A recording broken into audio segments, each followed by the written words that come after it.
ichiew nade tinyalo nyiso ni okinyi ma kawuono itwa kodwa kata itwa kod nyako Ramogi Ajwang' ka intiere kanye to grube mopogore opogore e kaunti ma Kisii modiochieng' ma kawuono dwa bago ng'anyo en marang'o to ang'o matimore gi sani Crispin?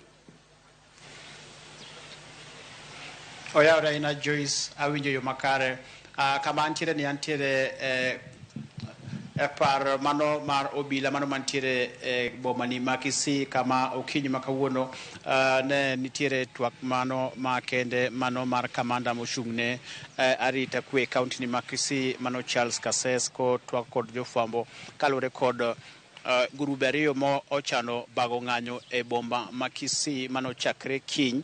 Grup mokwongo en grup mano mar ODM ma ochano chako ng'anyo kiny ka gipingo kata ka gikwedo wach ma osebedo katimore ne gavana ma kaunti ni ma Kisii mano Simba Arati kalure kod gino ma giwacho ni obila osebedo kamanye kendo osebedo katimone apedha mager kata kamano gin giwacho ni gavana onego mi thuolo mondo mi otine jopiny kaka ne oyiere. Nitie grup mar ariyo bende ma iluongo ni Kisii Governance Watch ma bende en grup ma chiwo kwayo margi mondo mi yieni go obila mondo mi gitim ng'anyo e bomani ma Kisii mano mapingo kendo ng'anyo mano mar ODM mano odiochieng'no makiny kaluwore kod kaka chal mar siasa osebedo e kaunti ni ma Kisii ka giwacho ni gin gipingo tend Arati kendo ok de gier mondo mi tulo med muoch kata siasa med dhi nyime kaka weche medo mana telore e kaunti ni ma Kisii. Kata kamano tok kane oyienegi mar bago ng'anyo odiochieng'no mano manyoro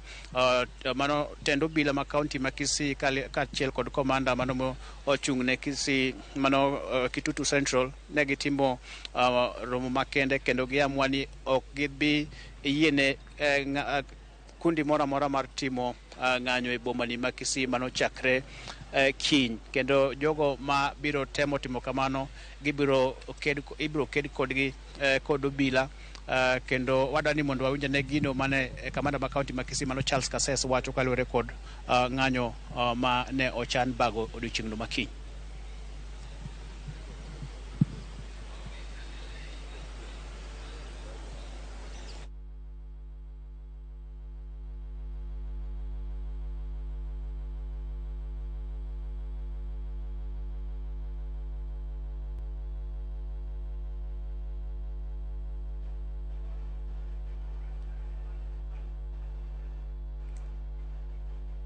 Nyako Ramogi Ajwang' mineno kanyo mago pichni ma nitiere achiel ka achiel e kaunti ma Kisii mane Crispin omakonwa kanyo motelo mane kinde mane giloso koda apisa mochung' ne wechego mag apaya. Wawritane wawinjane.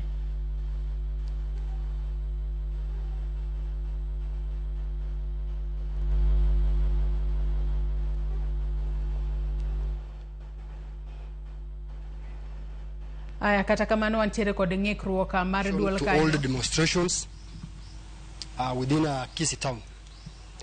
The first notification that we received was on 15th this month, which was brought by an organization called Kisii Governance Watch.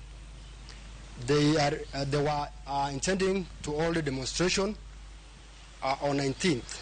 From 19th for 3 weeks consecutively, but that is, the application was within the statutory 3 days that one can make an application to hold a meeting or any demonstration. They were granted by the two OCSs, both from Nyanjwa and Kisii police station. Another group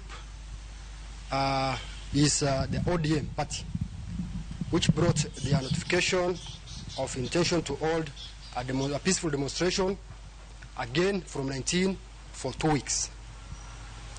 So, according to Section 5, subsection 4 of our Public Order Act, 2 meetings cannot take place at the same time or at the same place. So, they were denied on that premise.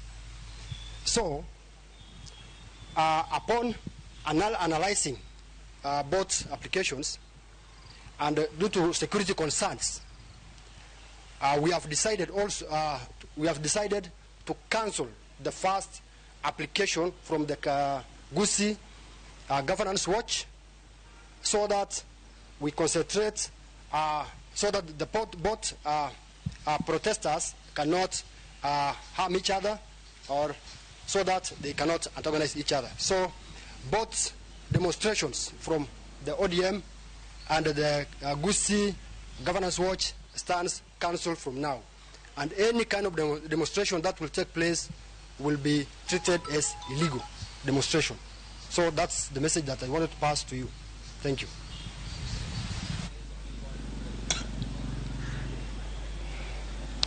Mano kaki winjo mano iluongo ni Charles Kasses, kamanda mano ma county ni Kisii, kaloso wi ng'anyo ma ochan bagi, kendo giwacho ni ok gibiyie ni ng'ata chopo boma ma Kisii mar timo ng'anyo kaka nyocha opangi.